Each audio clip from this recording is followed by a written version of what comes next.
I'm with Grand Slam and the Vase Gold Heath. Come on. Grand Slam down to the line is going to trot in. Grand Slam by 4 or 5, ain't no deal done, AGNELLI. 2 each way on King's Consort brings a different form line. King's Consort's going to win it. King's Consort from BELLO Booberlander. I'm with Extreme Warrior to blast down in the last. Extreme Warrior under the whip is going to dart away. Final favourite one. Extreme Warrior scored by about 3/4 to a photo.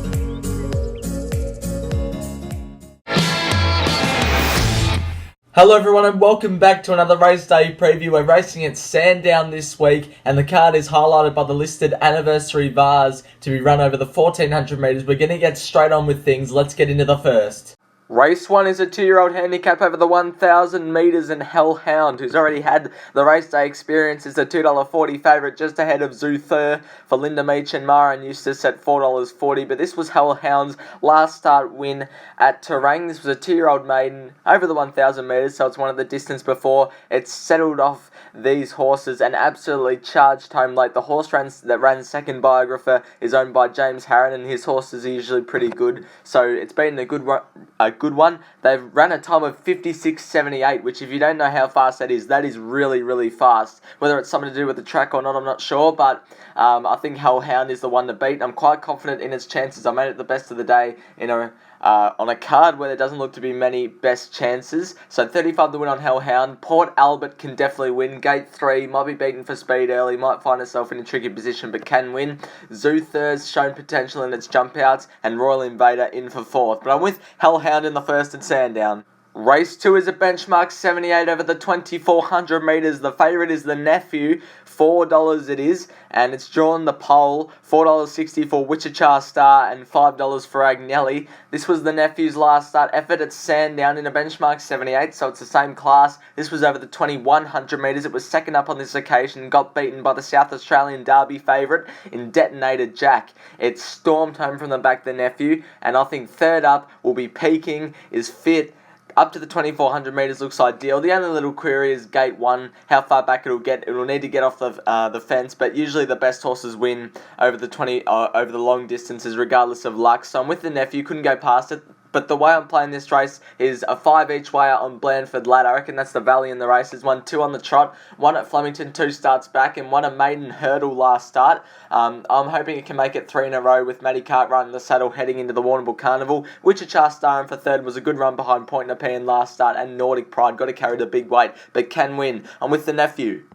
Race 3 is a benchmark 70 over the 1,300 metres. The favourite is JUCCONI at $2.90. STRETTO is at $5.50. SKYWOLF is down there at $6. And we're going to take a look at the last start effort of SKYWOLF. This was in a benchmark 64 at Pakenham over the 1,200 metres, where it led at probably moderate fractions here and was able to sprint off it and win by 2 1/4 lengths.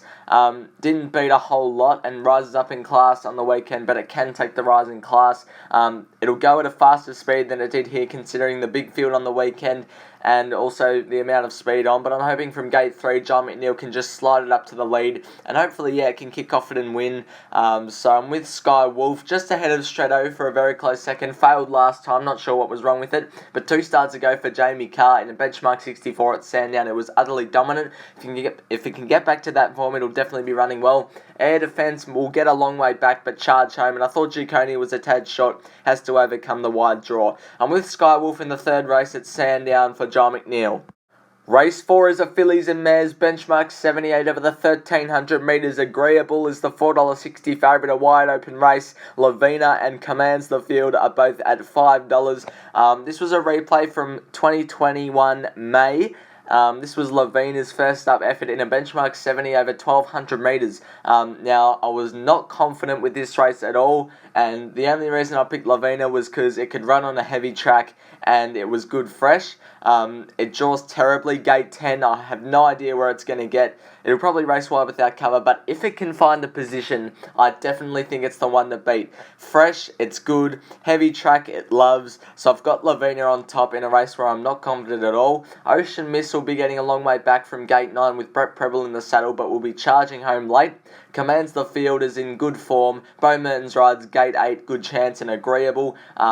Might not have the wet track experience, that's why I veered away from it, but it's a good chance, the favourite. But I'm with Lavina in the 4th race at Sandown, hopefully it can win. Race 5 is a 3-year-old fillies benchmark 70 over the 1300 metres, and in a wide open race, Lem Picker is the $7 favourite, $7.50 for Literary Magnate up the top with Jayanthi and also Blistering at that same mark. But I'm with QURAYSHA, and this was its last start win in a fillies and mares maiden at Kilmore. Didn't beat a whole lot, obviously, but the way it did it was so good. It got held up for most of the straight, got out, and won by a length and a quarter. It's had 2 career starts. This was one of them, and its first one was behind Lady of Honour at Ballarat. It started favourite on that occasion, so it had some market expectation. Pulled up with an issue, that's why it didn't run well. Draws gate 17 on the weekend, which is very wide. Like Lavina, if it can get a position, I reckon it's the one to beat. Linda Meach rides, good chance. I've got it on top. My Yankee Girl in for second. Gate 4 probably doesn't suit it ideally, but it brings really good form. Jayanthi brings a different form line, coming off a Ballarat main win for John Allen. John McNeil takes the ride here, gate 10, good chance. And Blistering's on the week back up after a disappointing run last week. I'm with QURAYSHA in the 5th race at Sandown, a wide open race, the 5th. Race 6 is a benchmark 84 over the 1,000 metres. ZORRO'S Dream is the $4 favourite, just ahead of Sacred Palace at $5.50 and $6 for Starry Legend. We're going to take a look at the last start effort of ZORRO'S Dream in a benchmark 84 at Bendigo over the 1,100 metres. John McNeil took the ride here. It got a bit too far back on this occasion. It tried to follow the winner Colesridge into the race but couldn't go with it.